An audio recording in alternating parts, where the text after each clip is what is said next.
Hallelujah. Isang mapagpalang umaga po sa bawat isang mga malapatid. Ang sabihan ni Barbie, hindi niya nabanggit yung pagluwas namin ng Manila.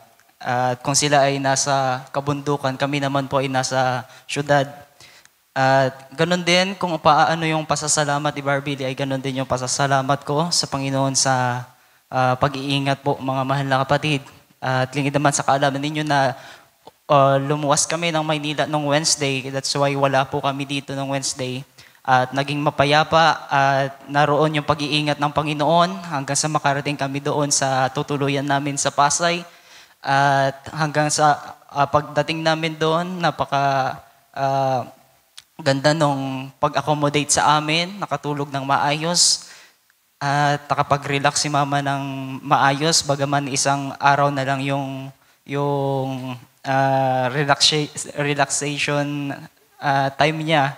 Dapat na supposedly ay 3 days daw ang dapat na mag-rest bago isa lang sa PET CT scan. Pero ganun pa man ay naging malakas pa din, mga mahal na kapatid. At pagkatapos noon ay nung pagpunta namin ng Makati,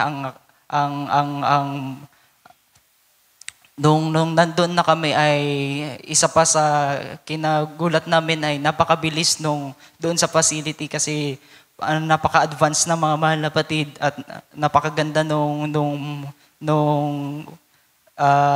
facility nila doon at hindi na talaga pipila. Parang hotel nga yung PET CT scan, hindi siya talaga hospital kasi parang hotel. At wala ding emergency room para lang sa mga mayayaman. At hindi na wala na mga binayaran doon. At naging mabilis, isinalang po agad ng 12:30 instead na 1 o'clock. At nawa ay isama pa rin natin sa panalangin, mga mahal na kapatid, ang result kasi naghihintay pa din naman kami ng result. At doon natin malalaman kung cancer-free na po ba talaga si Mama. At nawa ay maisama niyo po sa inyong mga panalangin. At nung pauwi naman ay ganon din. Bagaman hindi nakatulog ng maayos pagdating namin sa Taguig, hindi ako, parang namamahay ako at madaling araw na ako nakatulog. Tapos kinaumagahan ay bibiyahin na ng gabi. Kaya nga ngayon kung mapapansin niyo, namumula yung mata ko, wala pa akong tulog. Galing pa po ako ng Manila. At medyo yung lalamunan ko kasi sobrang lamig ng aircon na natutuyo yung lalamunan at nagmo-mold yung mucus. At nakailang beses kami nag-stop.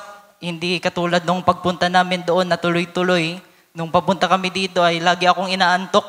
Kaya tumitigil kami ng 30 minutes, natutulog. 5 beses siguro na natulog muna ako, tapos biyahe na naman, stop na naman, 30 minutes. Biyahe na naman. Kaya inabot ng alas 7, alas 6. Dapat alas 4 ay nakarating na kami, pero hindi ko pinilit.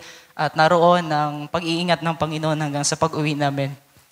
At ganoon din, sa pasasalamat din kay Brother Jeff. Sabi ko nga kay Mama, nung nag-message doon sa group chat, ang unang pinasalamatan si Brother Jeff.